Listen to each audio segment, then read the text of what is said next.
ውድ ጠለስ ሚዲያ ቤተሰቦች ሰላም ጤና ይስጥልን። ይህ በጠለስ ሚዲያ ባሳይ ደርቤ የሚቀርበው የሐምሌ 30 ቀን 2018 ዓ.ም የዘወትር ዝግጅታችን ነው። በዛሬው ዝግጅታችን ፋኖ ለባጫ ደበሌ የሰጠውን ምላሽ ጨምሮ በርካታ አዳዲስ መረጃዎችና ወቅታዊ ጉዳዮችን ወደ እናንተ የምናርስ ይሆናል።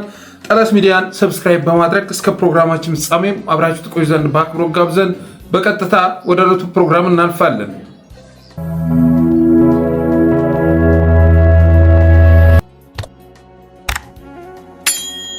ይድረስ ለጀኔራል ባጫ ደበሌ ከአማራ ፋኖ።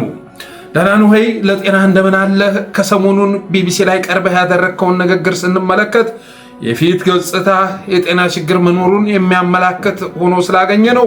በተቻለ መጠን ከፖለቲካ ትንተና ወጣ ብለህ ሕክምና ነገር ብትጀማምር የሚል ምክር መስጠትም እንወዳለን። አሁን ላይ ከኢትዮጵያ ሰማይ ስር እየታየ ያለው የተገማች የፖለቲካ እንቅስቃሴ እናንተ የጤና ጉድለት ያለበትን ሰው ቀርቶ የጤነኛን ሰው ፊት እንደ አብይ በማዳት የሚመታ ስለሆነ በተቻለ መጠን ከፖለቲካው እንድትርቅ እንመክራለን።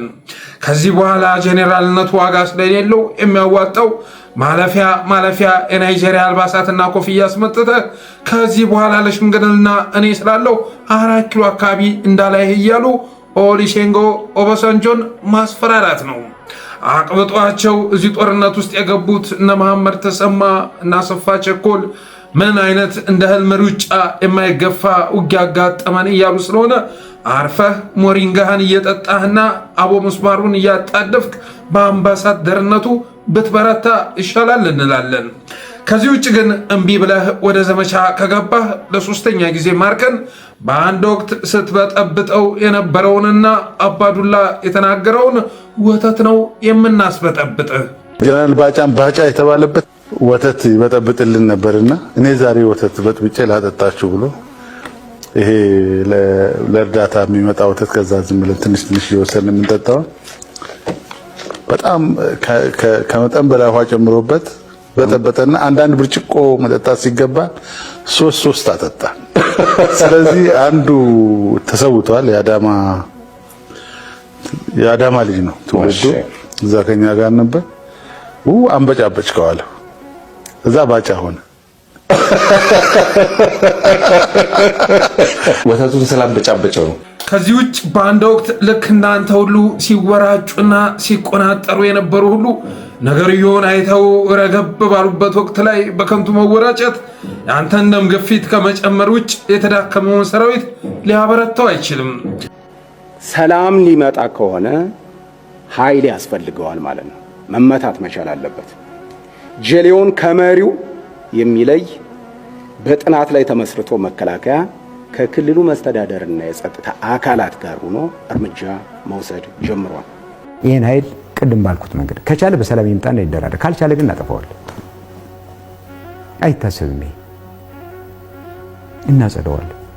ባለፈው ወደ ዳሞት መግባት ችሎ ጮቄን አሻግሮ መመልከት የተቻለው መሐመድ ተሰማ የተደሰተውን ደስታ አርምስትሮንግ ጨረቃ ሲረግጥ ከተሰማው ደስታ የሚበልጥ መሆኑን ብትመለከት ኖሮ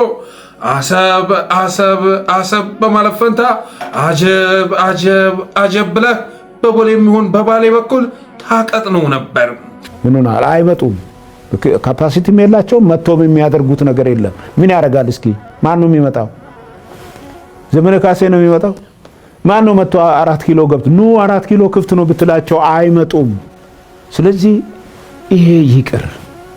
በቃ ገንዘብ ከፈለጉ ከመንግስት ጋር ተደራድረው ይስጣቸው። መንግስት ገንዘብ ከሆነ የሚፈልጉት መጨረሻው መጨራረስ ካልሆነ በስተቀር ውጤቱ አሸናፊ ተሸናፊ የሚባል ነገር የለውም። ባጫ ደበሌ ሆይ ፋኖ ወደ 4 ኪሎ የሚመጣው ለምንድን ነው ብለህ ጠይቀሃል።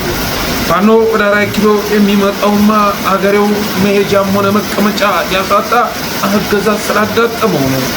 ወደ 4 ኪሎ የምንመጣውማ በሀገራችንና በምድራችን መፈናፈኛ ያሳጣ አረመኔ አገዛዝ ወደ ስልጣን በመምጣቱ የተነሳ ነው። እናንተን ከ4 ኪሎ ነቅለን ካልጣልን በስተቀር አውደ ዓመትም ሆነ ሰንበትና ረፍት የሚባል ነገር አለመኖሩን ስለተረዳን ነው። እናም እንዳንተ ተማርከን ሳይሆን አሸንፈን ወደ 4 ኪሎ መምጣታችን አይቀርም።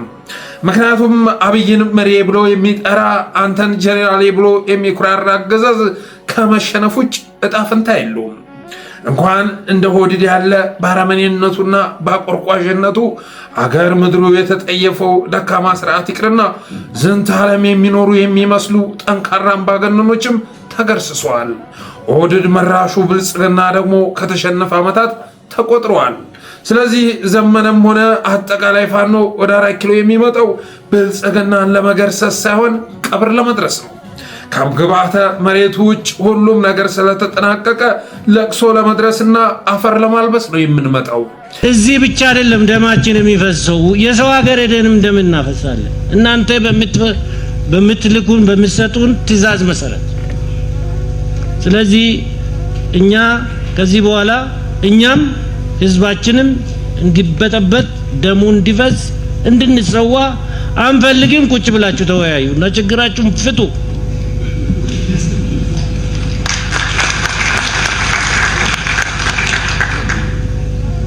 ስለዚህ ይሄ እያንዳንዱ የኢትዮጵያ ወታደር ድምጽ ነው።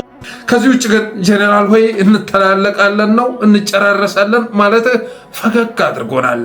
በእውነቱ ግን ጓድ ባጫ ሆይ መስተዋት ፊት ቆመህ ራስን ብትመለከተው ኑሮ እንተላለቃለን በማለት ፈንታ አልቀናል ማለት አይቀርም ነበር። ከዚህ ጋር በተገናኘ ምን ትዝ አለን መሰለ? አንዱ ልክ እንዳንተ የመዳከምና እንደ ባህር ዳሯ አፈጉባኤ የመፈርጠም አዝማሚያ ከሚታይበት ሚስቱ ጋር ይጣላና ወደዚህ አልጋ እንዳትመጪ እዚያው ከምድር ተኚ ይላታል።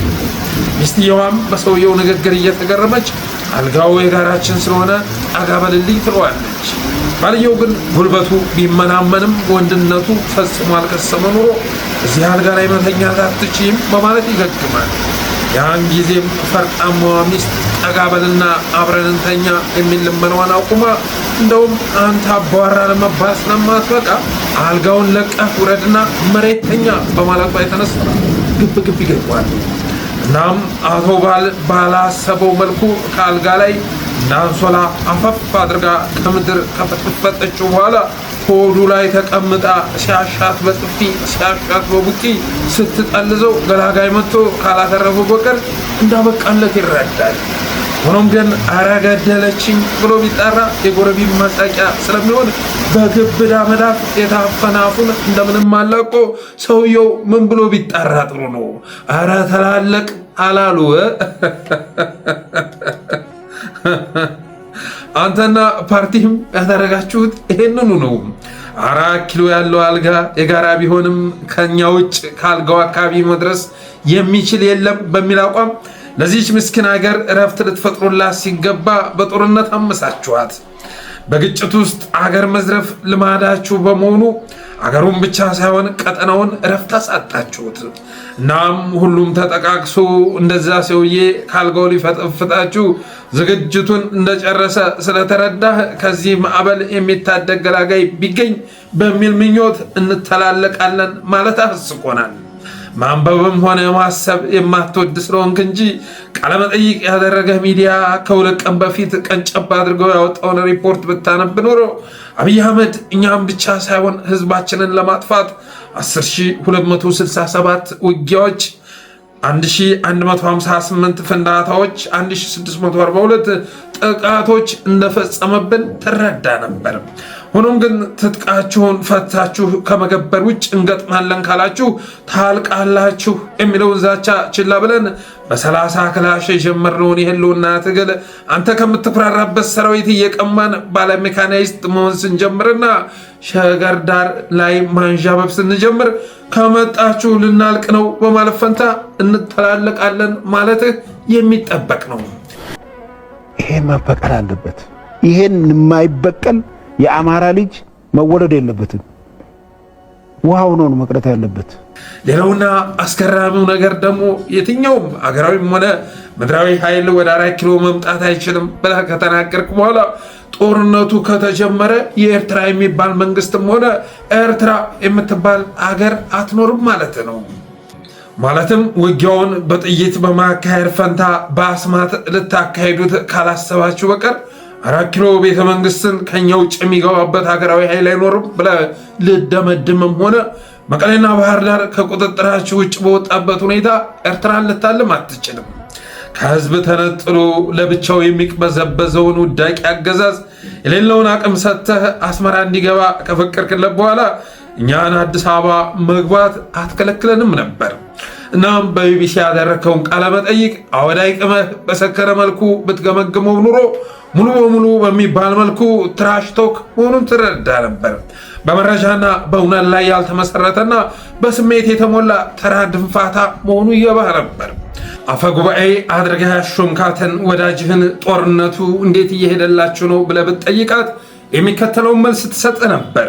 ነጋገርን መሰረት በማድረግ ግጭትና ጦርነትን የሚቀንሱ ብለውም የሚያስቀሩ ተግባር ስርዓትን መገንባት ለነገ የሚባል አይደለም። ሌላው አስቂ ነገር ደግሞ ገንዘብ ከፈለጋችሁ እንስጣችሁና አርፋችሁ ተቀመጡ ያልከው ነው። ገንዘብና ብር የሚያስፈልገው እኮ የሚያስኖር መንግስትና የሚኖርበት ሀገር ሲኖር ነው። አገሩን የተበላ ቢሊየን ብር ቢሸከም የት ላይ ቁጭ ብሎ ይበለዋል? ለነገሩ ላንተና ለሆድሎች ትርጉም የለሽ የከንቱ ከንቱ ማለት ስለ ሀገር ማውራት ነው። የሀገር ፍቅርና የሀገር ባለቤትነት ስሜት የማይሰማው የሀገር እጦት አይገባውም። ለዚያም ነው ምሯት ተብላችሁ የተሰጣችኋትን ሀገር የውጭ ወራሪ እንኳን በማያደርገው መልኩ በጭካኔ ያዋደማችኋት። ስልጣን መያዝ ማለት ያለምንም ጠያቂ ሀገርን ማቆርቆዝና ህዝብን መበዝበዝ መቻል ነው ብላችሁ የለጉርሷንና ረፍቷን የነጠቃችኋት። በመሆኑም እናንተ ወንበሩን የተጠቀማችሁበት ለዝርፊያ በመሆኑ እኛም ወንበሩን ስንመኝ ዙፋኑን የፈለግነው ተጨፍጭፎ ላለማለቅ ሳይሆን ለመዝረፍና ለመዝረቅ ስለመሰላችሁ የገንዘብ ጥያቄ አቀረባችሁልን። ሁሉም አማራ እንደ ብአዴንና እንደ አብን ስለመሰላችሁ የፋኖን የትግል ምክንያት ከሀገር ወደ ብር ከህልውና ወደ ካዝና ጥያቄ አሳንሰህ መደለያ ያቀረብክልን። ግን አልገባህም እንጂ ፋኖ ማለት የሚገርም ኦፕሬሽን ሰርቶ ወደ ከተማ ከገባ በኋላ እናንተ እንዳደራጃችሁ ሸኔ ባንክ ቤት በመዝረፍ ፈንታ ወደ ፖሊስ ጣቢያ አምርቶ ሆድ መሙሊያ ብር ሳይሆን መታገያ ብረት አፈፍ አድርጎ ወደፊት የሚገሰግስ ኃይል ነው። ፋኖ ማለት እንዳንተና ቢጤዎች እኛ ትልልቅ ቪላና አፓርታማ መቀለስ ከቻል ንጹሐን ድሆች ደም ቢፈስ ችግር የለም የሚል ሳይሆን እናንተ በምትመሩት ሰራዊት እንደ አርበኛ ዝናቡና ዘመነ ካሴ የደሃ ቤተሰቦቹ ቤት ሲቃጠል፣ እንደ አርበኛ በፈንታው ወላጅ አባቱ ሲገደል፣ እንደ አርበኛ መሳፍንት የልጆቹ ደም ሲንኳለል እያየ ህመሙንና እስቀውጦ በጽናት የሚታገል ኃይል ነው። ጥያቄው ብር ሳይሆን ሀገር ነው። ትግሉ የገንዘብ ሳይሆን የህዝብ ነው።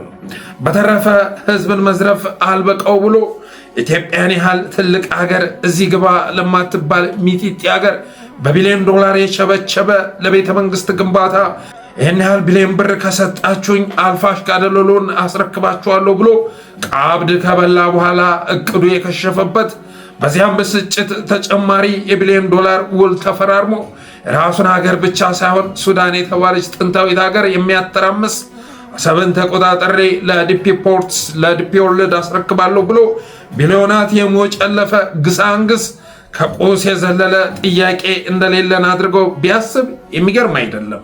በ4 ቢሊዮን ዶላር የኢትዮጵያን ሉዓላዊነትና አገር የማምራት ስልጣን ለአይኤምኤፍ የሸጠ ወመኔ ኦሊጋርኪ 4 ኪሎ መግባት ተከልክሏል ብሎ ሲናገር ተሽጧል እያለ መሆኑ ግልጽ ነው። ከዚህ ባለፈ ግን ባጫ ደበሌ ሆይ ስለ ብር ብቻ ሳይሆን ስለ ድርድርም ያነሳህ ቢሆንም በእጅህ የሌለን ነገር አሳልፈህ ልትሰጥም ሆነ ልትደራደርበት አትችልም። የሸጥቀውን ቤት የኔ ነበር ከማለት ባለፈ የኔ ነው ልትለውም ሆነ ድጋሜ ልትሸጠው አትችልም። ልክ እንደዚሁ ሁሉ በቢሊዮን ዶላር የሸጥቀውን ወንበርም ሆነ አገር መልሰህ ልታዝበት ስለማትችል ከአይኤምኤፍ እና ከኤሚሬትስ ጋር ካልሆነ በቀር ከቅጥረኛ ጋር የሚደራደርም ሆነ የሚነጋገር ፋኖ አይኖርም። እነሱ ደግሞ በአንተ የሚመራ ጦርና በአለቃ የሚመራ አገር ድል አድርጎ ጥቅማቸውን ሊያስከብርም ሆነ የተበደረውን ሊከፍል እንደማይችል ተረድተዋል። በሱዳን ውጊያ አርኤስኤፍን አሸናፊ እናደርጋለን ብላችሁ ቢሊዮን ዶላር ከተቀበላችሁ በኋላ በሽንፈት ማጠናቀቃችሁን፣ አሰብን ተቆጣጥረን ኤሚሬትስን የወደብ ባለቤት እናደርጋለን ብላችሁ ከዘረፋችሁ በኋላ አሰብ ቀርቶ አባላ መቆጣጠር እንዳቃታችሁ በ15 ቀን ፋኖን ደምስሰን አገሩን አረጋግጠን መጣን ብላችሁ ለነጮቹ ከፎከራችሁ ከ3 ዓመት በኋላ ሸገር ላይ ሆናችሁ ወደዚህ መምጣት አትችሉም ማለት መጀመራችሁንና ዋጋ አልበነታችሁን ተረድተው እስኪ የፖለቲካ ፕሮግራማችሁን አምጡ ማለት ጀምረዋል። ከናንተ ጋር ተደራደሩ በማለት ፈንታ በኢትዮጵያ ከሚንቀሳቀሱ ኃይሎች ጋር ተባበሩና የጋራ ግብ አኑሩ ይሉን ይዘዋል። ስለዚህ አሁን ላይ አለቃ የሚያደርገው ነገር ዘ ሰንክ ኮስት ፋላሲ የተባለውን ጽንሰ ሐሳብ የሚያስታውስ ነው። ዘ ሰንክ ኮስት ፋላሲ ቲዎሪ አንድ ፕሮጀክትም ሆነ ፖሊሲ እንደማይሰራ ያወቁ አስቀድሞ የወጣውን ከፍተኛ ገንዘብ፣ ጉልበትና ጊዜ በቁጭት እያሰቡ ፕሮጀክቱን ማቆም አለመቻልን የሚገልጽ ሲሆን እናንተም ከዓመታት በፊት የገባችሁበት ጦርነት ከሌላ ሀገር ጋር ይቅርና በሀገር ውስጥ ኃይሎች ላይ ተሳክቶ ድል ሊያስገኝላችሁ እንደማይችል ብትረዱም ለአለቆቻችሁ የገባችሁት ቃል፣ የተፈራረማችሁትን ውል፣ የተቀበላችሁትን ዶላር እያሰባችሁ ጦርነቱን ገፍታችሁበታል። የበሰበሰ ዝናብ አይፈራም በሚል አስተሳሰብ ተሞክሮ የከሸፈውን የጦርነት ፕሮጀክት ቀጥላችሁበታል። በእኛ በኩል ግን እናጠፋችኋለን ስትሉን አታጠፉንም ብለን ወደ ትግል በመግባት እንደማንጠፋ አሳይተናችኋል። አታሸንፉንም እንዳልሁሉ አለመሸነፋችንን አረጋግጠናል። አሁን ላይ ደግሞ ከመጣችሁ እንጠፋፋለን እያልከን ቢሆንም ካንሸነፍም ተሸጋግረን እናሸንፋለን፣ ወደ 4 ኪሎ እንመጣለን ብለን እየተዘገጃጀን ስለሆነ የሚጠቅመው በብሬት ተወጥሮ ህዝቡ መርጦናል በማለት ፈንታ ህዝቡ ያለበትን ሁኔታ ጎንበስ ብሎ መመልከት መቻል ነው። ያን ጊዜም ከእንደገና ጦሩን ተቀላቅለህ መለዮ ለብሰህ እኛም በመታገል ፈንታ ለዘመኑ የማይመጥን ባርባሪክ ስርዓት መንገሱን ተረድተህ አብይን ስትፈነቅል ካልሆነም ደግሞ ከኛ ጋር ተሰልፈ አገዛዙን ስትታገል ትገኝ ነበር በማለት እየመጣን ነው ብለንህ እንዲሁም የአንድ ወቅት ታሪክህን አስታውሰንህ የዛሬውን ጦማራችንን እንቋጫለን። የአማራ ፋኖ በኢትዮጵያ ኤርትራ ጦርነት እኔ ቡሬ ነው የነበርኩት። ጦርነት ጀመረ፣ ተጨፈጨፍን። አንድም ቦታ ፈቀቅ ማድረግ አልቻልንም። አንድ ክፍለ ጦር ያመጣል፣ ያስገባል፣ ይጨፈጨፋል። ሌላ ክፍለ ጦር ያመጣል፣ ያስገባል፣ ይጨፈጨፋል።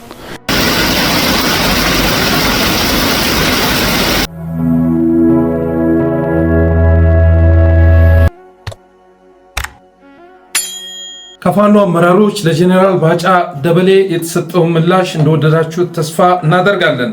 ይህም ብለን ወደ ቀጣዩ ርዕስ ስንሸጋገር አብይና ሚስቱ ዛሬ ባህር ዳር ገብተዋል። በርካታ የባዕድን አመራሮችም ምክክር የሚል ስያሜ በተሰጠው ድራማ ላይ ሲተውኑ ከከረሙ በኋላ ዛሬ አብይን ተከትለው ባህር ዳር ገብተዋል። ባህር ዳር የገቡበት ምክንያት ደግሞ አዲስ የሚመረቀውን የበላይ ዘለቀ አውሮፕላን ማረፊያ አዲስ ተርሚናል ለማስመረቅ መሆኑ ታውቋል። አብይ አጣብቂኝ ውስጥ ሲገባና መፈናፈኛ ሲያጣ ባህር ዳር መመላለስ ያበዛል። ዛሬ ኦፊሻሊ መሆኑ ነው እንጂ ሰሞኑን ባህር ዳር ሲመላለስ ነው የከረመው።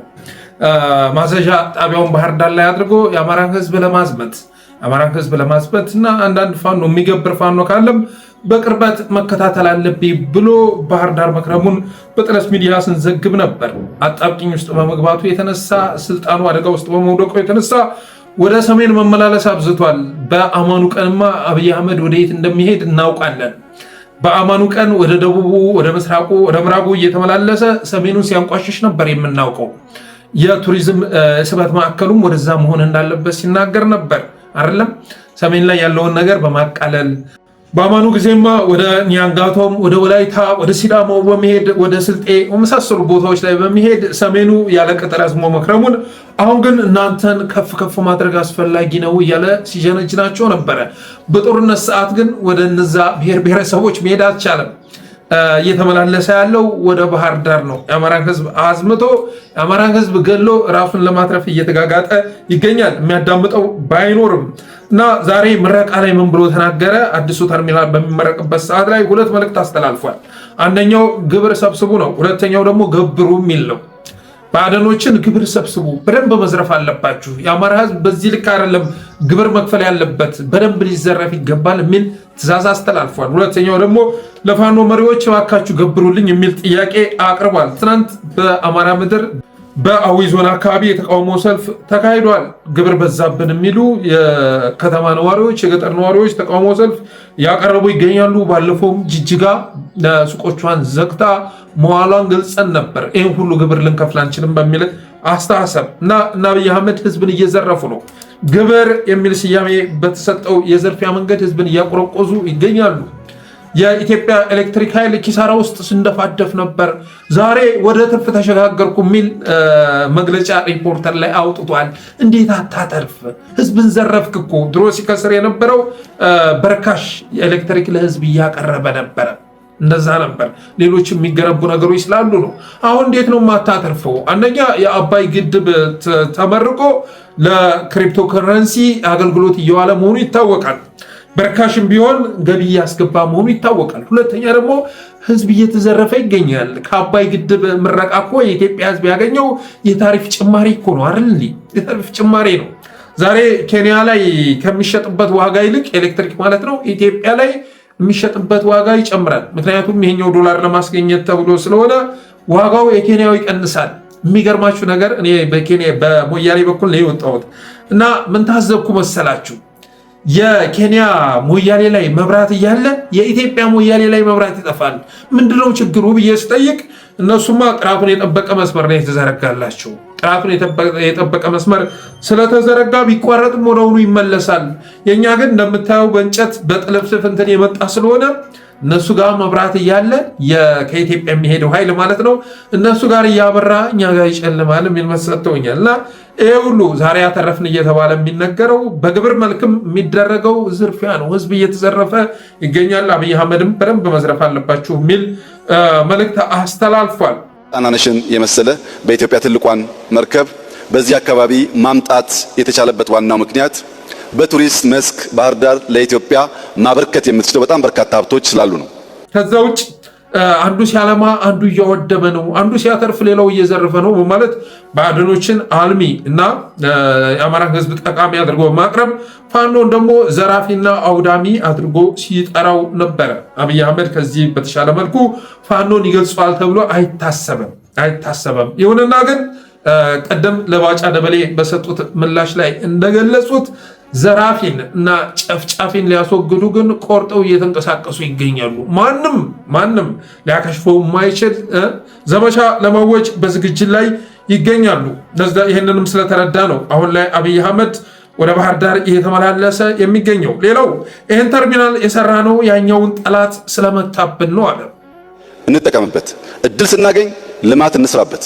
ይህን ቦታ የሰራ ነው ከጅምሩ አቅደን ሳይሆን በዚያ ግጭት ምክንያት ጠላት ያኛውን ቀድሞ የነበረውን ያነሰውን አሮጌውን ተርሚናል ሲመታብን በዚያ ከምናላዝን በዚያ ከምናዝን ያንን ችግር ወደ እድል ቀይረን የተሻለ የላቀ ያማረ ለልጆቻችን የሚሻገር ነገር መገንባት ተችሏል። እንደሰማችሁት ነው። ይህን ተርሚናል የሰራ ነው ያኛውን ጠላት ስለመታብን ነው። በዚያ ከማዘን ከመቆዘም ይሻላል ብለን ምን ብናደርግ ይሻላል ብለን ስንናገር ከሰነበትን በኋላ አዲስ ተርሚናል ለመገንባት አቀደን። በመሆኑም ከቦሌ ኤርፖርት ቀጥሎ ሁለተኛውን ግዙፍ ተርሚናል ባህር ዳር ላይ ገንብተናል። ይህ ብቻ ሳይሆን ትልቁን ተርሚናል ብቻ ሳይሆን ትልቁን ድልድይ መገንባታችን እንዳይረሳ፣ ትልቁ ድልድይ ብቻ ሳይሆን ትልቋ መርከብም ማምጣታችንን እንዳትዘነጉት፣ ትልቁ መርከብ ብቻ ሳይሆን ትልቁ ስቴዲየምም ያለው እናንተ ጋ ነው በማለት ትልልቅ የሆኑ ነገሮች ባህር ዳር ላይ እንደሚገኙ ለመግለጽ ሞክሯል። አቤት ይሄ ድልድይ እኮ ስንት ፖለቲካ ተሰራበት። ተርሚናል የምገነባው ወደህ ነው? ለጥቅምህ እኮ ነው። ለጥቅምህ ለትርፍ የተቋቋመ ነው አይደለም የኢትዮጵያ አየር መንገድ። አብዛኛው ተጓዥ ደግሞ አሁን ላይ አህሊ ዶሮ አካባቢ መስመሩ ዝግ በመሆኑ የተነሳ ከጎጃም የሚነሳ ነው፣ ከጎንደር የሚነሳ ነው። አብዛኛው አማራ ነው። ከአብዛኛው የጎጃምና የጎንደር አማራ ኪስ የሚታለብ ነው የኢትዮጵያ አየር መንገድ ገቢ። ስለዚህ ለትርፍ ነው፣ ግዴታ ነው ያን ተርሚናል መገንባት። ምክንያቱም ለትርፍ የተቋቋመ ተቋም እንደመሆኑ መጠን እና አብይ አህመድ ትልቁን ተርሚናልም ትልቁ ድልድይም ያለው እናንተ ጋ ነው፣ ጀልባዋንም መርከብ ብሎ ጠርቶ ትልቁ መርከብም ያለው እናንተ ጋ ነው፣ ይሄ ደግሞ ለቱሪዝሙ ስናስብ ነው በማለት ተናግሯል። የስቴዲየሙንም ጉዳይ በማንሳት ትልልቅ ዓለም አቀፍ ጨዋታዎች እንደ ተመስገን ጥሩነህ እንኳ በድፍረት ወደፊት አርሰናልና ቼልሲ እዚህ መጥተው ይጋጠማሉ፣ ሲጋጠሙ እናያለን እያለ ሲቀደድ ባይታይም ትልልቅ ዓለም አቀፍ ስፖርት ክንውኖችን ማዘጋጀታችን አይቀርም በማለት ተናግሯል። በቅርበት ባህር ዳርን በማቀበት ዘመን እንደዚህ እንደ ዛሬው ዘመን የአማራ ክልልም ሆነ ባህር ዳር ራሱን በራሱ በተሟላ መንገድ የሚያስተዳድርበት ዘመን አልነበረም። ፕሬዝዳንታችን ከነሙሉ ክብራቸውና ሕግ ሰጣቸው ስልጣን ጋር ያሻቸውን መወሰን የሚችሉ የታመኑ፣ የተወደዱ፣ የተከበሩ፣ የሚሰሩ፣ የሚያሰሩ ፕሬዝዳንት ናቸው። የአማራ ክልልም ሆነ ባህር ዳር በዚህ ልክ ራሱን ማስተዳደር ራሱን በራስ የማስተዳደር መብት ያገኘበት ጊዜ የለም ማለት ነው። ባህር ዳርን በቅርበት እንደማወቄ የአማራ ክልልን በቅርበት እንደማወቄ በዚህ ልክ ራሱን በራሱ ማስተዳደር የተፈቀደለት ዘመን የለም በማለት እጅግ ግዳንገር ተብሎ ሊገለጽ የሚችል ውሸት ሲዋሽ ተሰምቷል። ትልቅ ብሽከታ ነው መቼም ይሄ ትልቅ ብሽከታ። አማራ ክልል ራሱን ቢያስተዳድር ነው ባለፉት 7 ዓመታት ውስጥ 6 ፕሬዝዳንት የተቀያየረለት። ባህር ዳር ድረስ ገብተህ ፕሬዝዳንቱን የገደልከው ስለዚያ ነው። 6 ፕሬዝዳንት እኮ ነው የተቀያየረው። አብይ ወደ ስልጣን ከመጣ ጊዜ አንስቶ እኮ በየዓመቱ 1 ፕሬዝዳንት ይሾምልናል አይደል? ይሄ ነው ራስን በራስ ማስተዳደር? ይሄ ነው ወይ ራስን በራስ ማስተዳደር?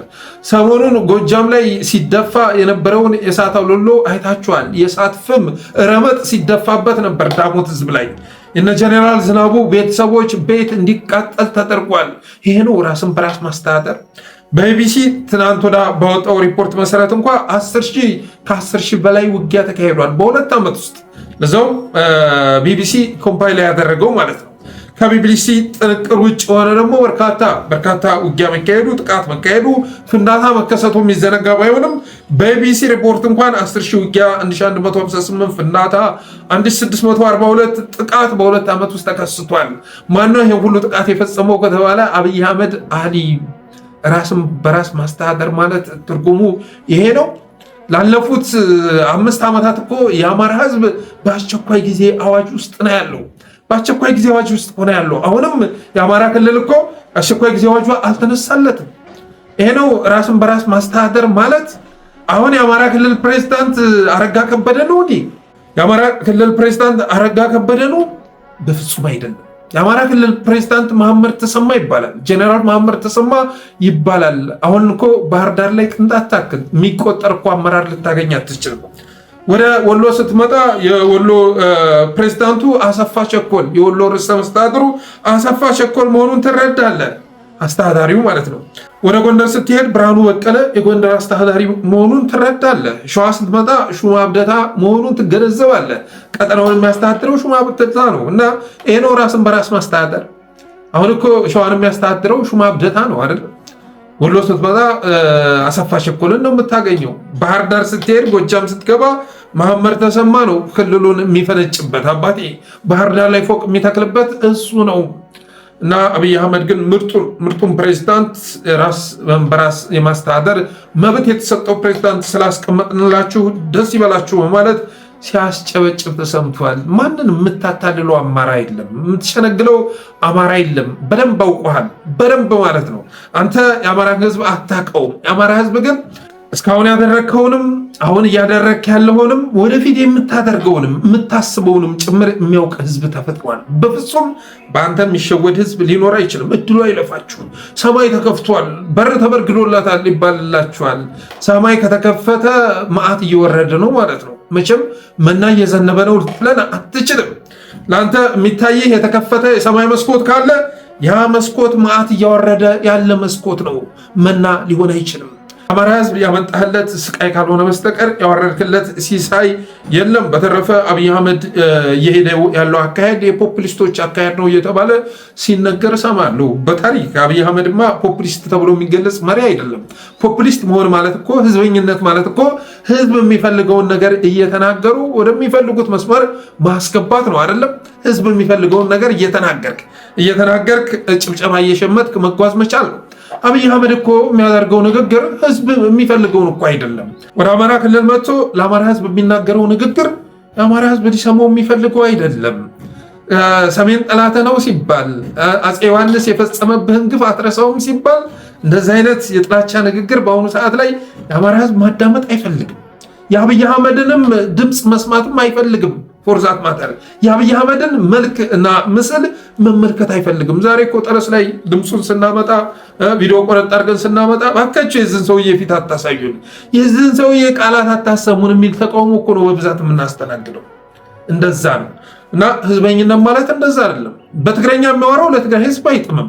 በኦሮምኛ የሚያወራው ነገር ኧረ ምን አይነት መሪ መጣብን፣ ምን አይነት ውዳቂ የሆነ መሪ መጣብን ብሎ ህዝብ እንዲያስብ የሚያደርግ ነው። ይሄ ደግሞ የፖፑሊስት መሪ መገለጫ አይደለም። ምናልባት ደናቁርት የሆኑ መሪዎች ህዝባቸውን የማያውቁ የህዝብ ልብን የማያውቁ መሪዎች ካልሆኑ በስተቀር ፖፑሊስት የሚባሉ መሪዎች እንዲህ አይነት ንግግር ሲያደርጉ ታይቶ አይታወቅም። ዛሬም ነባሩን ተርሚናል ጠላት ስላፈረሰው እኛ የአንተ መንግስት አዲስ ገነባንልህ በማለት ተመሳሳይ ቁስል ለመቀስቀስ ጥረት ሲያደርግ ተሰምቷል።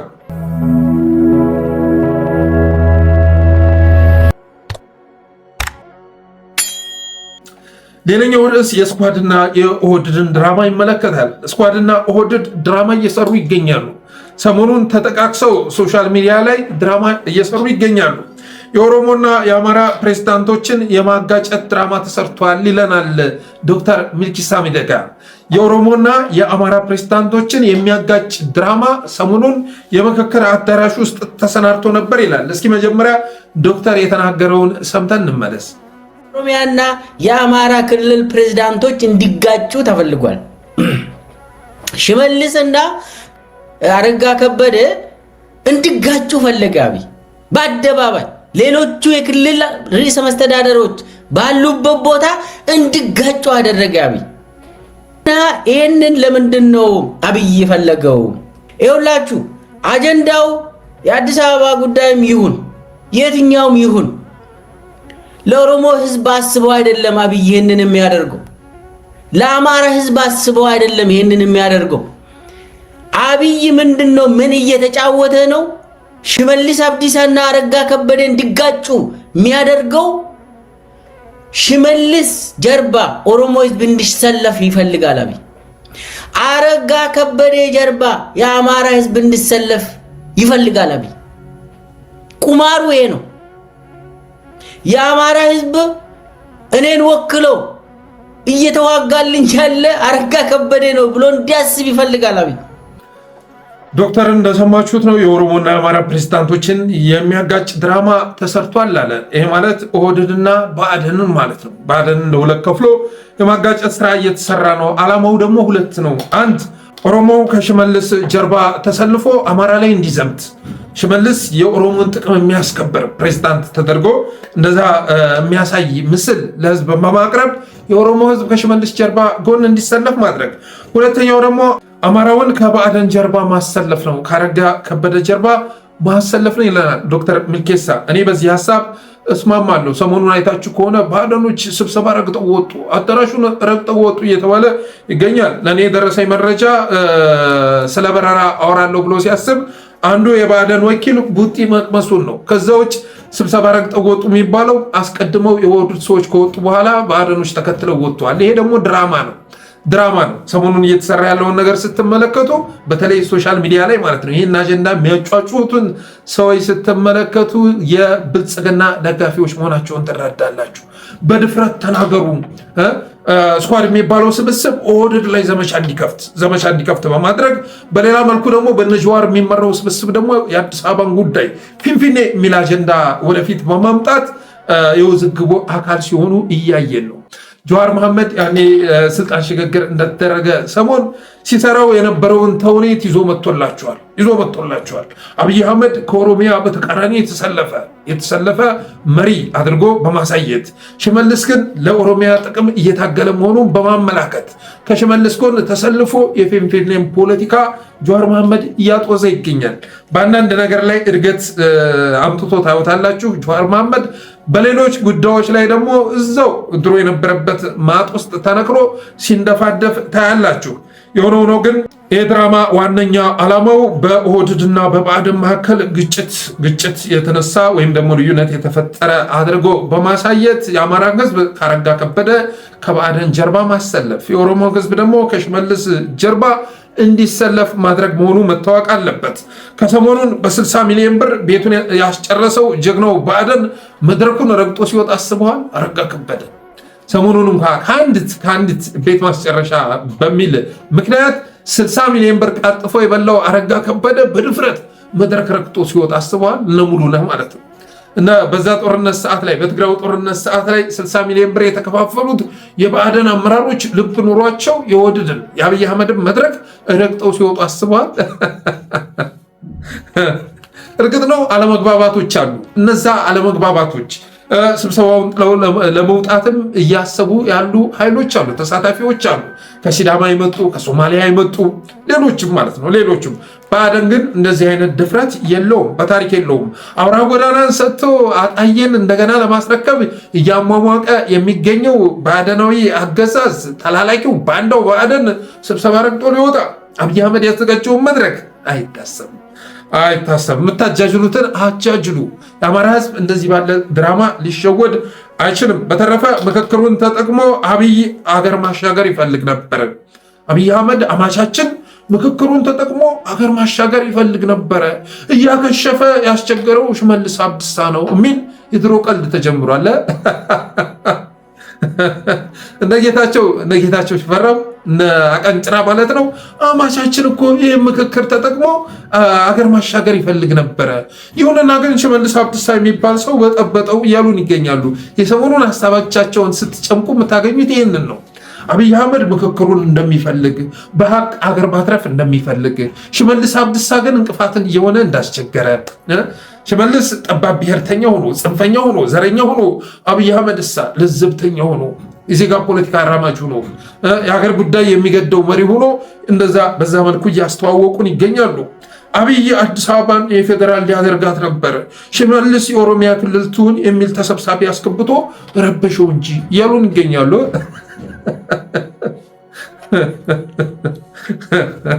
በጣም እኮ ነው የሚገርማችሁ። ያኔ የስርዓት ለውጥ እንደተደረገ ሰሞኑ ማለት ነው ስርዓት የነበረውን አስወግደን ስርዓት የለሹን ስርዓት እናመጣን ሰሞን የነበረውን ጨዋታ አስታወሳችሁት? ሽመልስን የተለየ ጀዋርን የተለየ እና አብይ አህመድ እኮ ኢትዮጵያን ወደፊት ማስፈንጠር ይፈልግ ነበር። እየገተቱ አስቸገሩት እንጂ ለምንድን ነው የሰውዬ ጀዋርን የማያስረው? ለምንድን ነው ሽመልስን የማያባረረው ይባል ነበረ። እና 6 ዓመት ወደኋላ መልሰው ነጌታቸው የድሮ ቀልድ እየቀለዱ ይገኛሉ። አብይ አዲስ አበባን የፌዴራል ሊያደርጋት ነበር፣ ሽመልስ የኦሮሚያ ክልል ትሁን የሚል ተሰብሳቢ አስገብቶ ረበሸ እንጂ። ግን አብንና ብአዴኖች አንሰማህም ብለው መድረኩን ረግጠው ወጥተዋል። እነ በለጠ፣ እነ ጣሄር፣ እነ ጋሻው፣ እነ የሶፍ መድረኩን ረግጠው ወጥተው ማለት ነው። ይህን ሲጽፍ እኔ ያማነንቀው ጌታቸው ይህን ሲጽፍ እንዴት ነው ብዕሩ የሚታዘዘው? አብኖችና ብአዴኖች መድረክ ረግጠው ወጡ አንሰማህም ብለው ማለት ነው። ስልጣን የሰጣቸውን ኦህዴድን አንሰማህም ብለው ረግጠው ወጥተዋል። ብርሃኑም ነጋ ልክልካቸውን ነግሯቸዋል ሲል ነበር አቀንጭራ። ያለው መንደሬም በተመሳሳይ መልኩ ብርሃኑ ነጋ ልክልካቸውን ነግሯቸዋል። ለዚህ ነው እንዲህ ምክክር እያልን ስንጠብቅ የቀረብ ነው። የአዲስ አበባን የአንድ ክልል የምናደርግ ከሆነማ አገር እናፍርስ ብላችሁ ነው የጠራችሁን። እዚህ መድረክ ላይ መሳተፍ አልችልም፣ የማታስተካክሉ ከሆነ እኔ ከዚህ በኋላ እዚህ መድረክ ላይ መገኘት አልፈልግም ብሎ ብርሃኑ ነጋም ቅጭቅጩን ነግሯቸዋል እያሉን ይገኛሉ።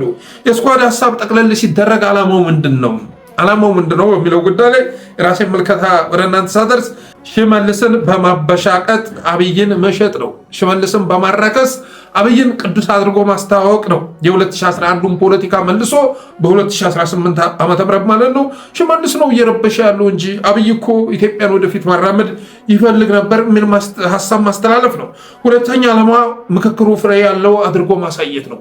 ምክክሩ ፍሬ ያለው ከባድ የሆነ ክርክር የሚደረግበት በጣም ብዙ ዲቤት እየተደረገ የሚገኝ መሆኑን ማሳየት ነው። ትናንትና አበበ ፈንታው ግን ቅጩን ተናግሯል። ቀድሞ ተወስኖ ተጽፎ ያለቀ መሆኑን 8 አጀንዳዎች የተመረጡትም በአብይ አህመድ መሆኑን የሚያመላክት ትናንት አርቲክል አበበ ፈንታው ጽፎ ነበር።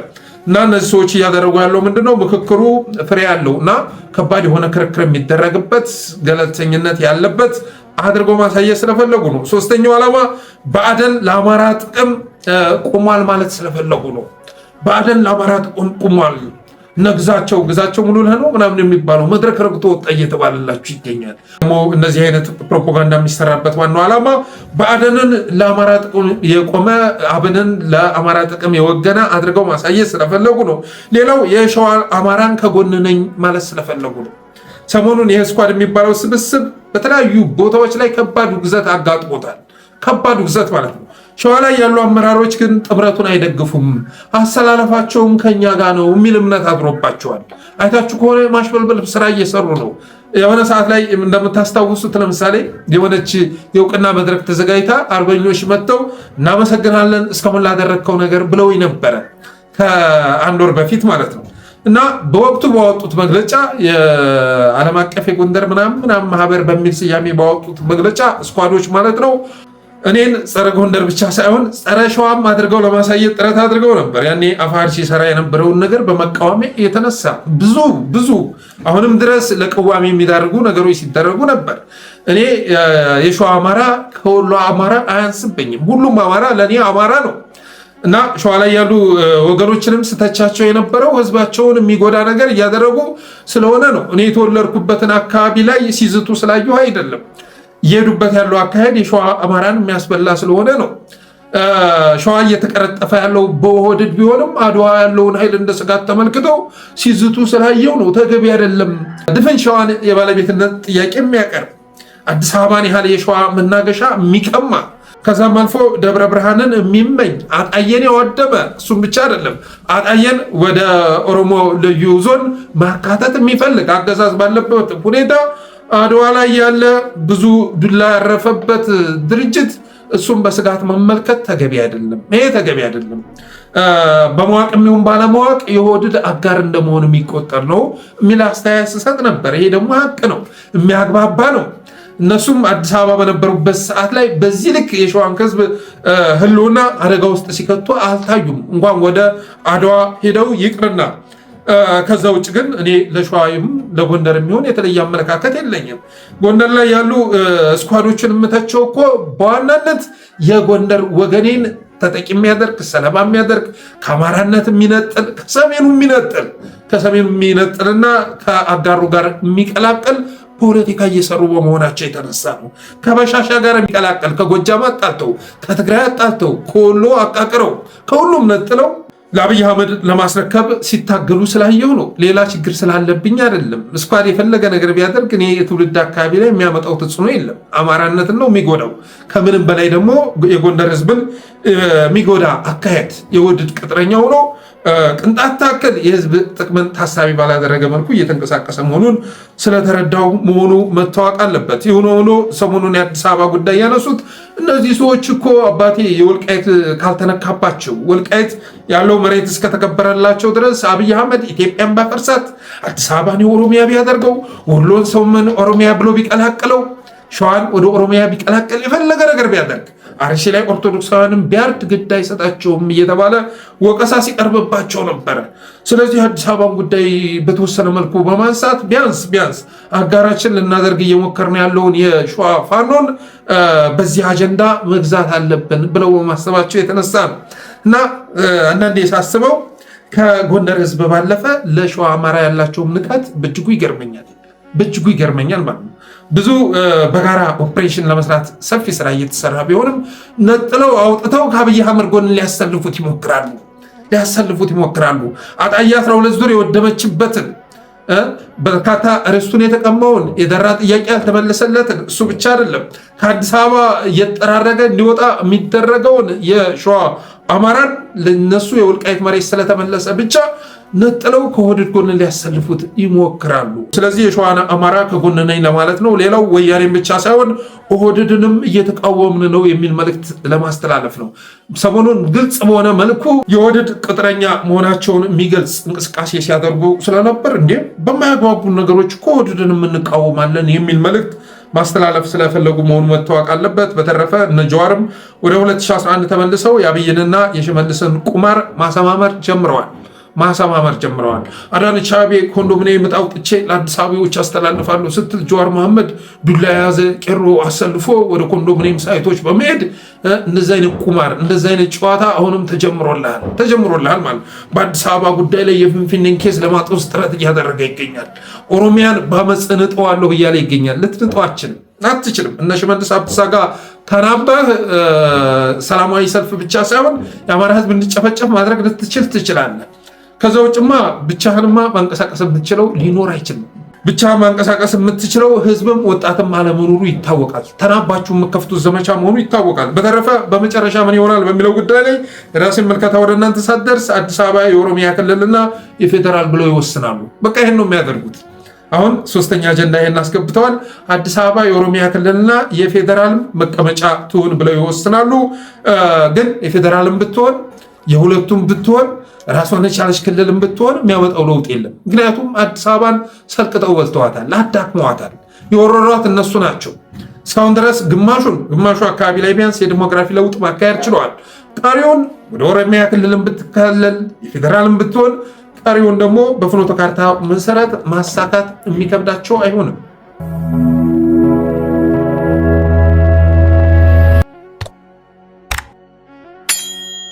ሌላኛው መረጃ የኢትዮጵያ ኃይሎች ጥምረት መጠናቀቁን የሚገልጽ ነው። የኢትዮጵያ ኃይሎች ጥምረት ተመስርቷል። ይህንንም ዛሬ ይፋ ያደረገው የቲዲኤፍ ቃል አቀባይ መሆኑ ታውቋል። ትግራይ ቴሌቪዥን ዘግቦታል።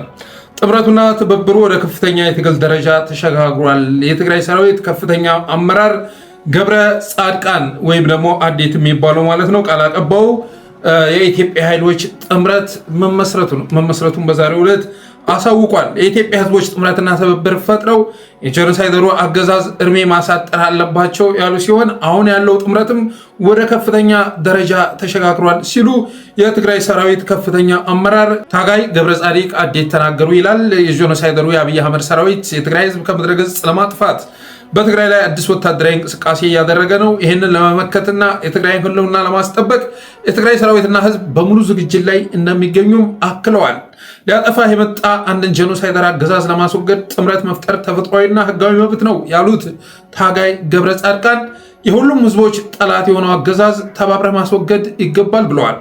ከዝግጅት ክፍላችን ጋር ቆይታ የነበራቸው የትግራይ ሰራዊት ከፍተኛ አመራር ጄኖሳይደሩ አብይ አህመድ ያለ ጦርነት ህዝብን ከህዝብ በማጋጨትና በማወናበድ ስልጣኑን ለማስቀጠል ቢሞክርም ይህ አካሄድ እንዳልተሳካ ገልጸዋል። በተረፈ ትብብሩ ወደ ከፍተኛ ደረጃ መሸጋገሩን ሊያጠፋ የሚመጣ ጄኖሳይደራዊን አገዛዝ ለማስወገድ ጥምረት መፍጠር ተፈጥሯዊና ህጋዊ መብት ነው ያሉት ታጋይ ገብረ ጻድቃን የሁሉም ህዝቦች ጠላት የሆነውን አገዛዝ በቅርቡ እናስወግደዋለን በማለት አሳውቀዋል።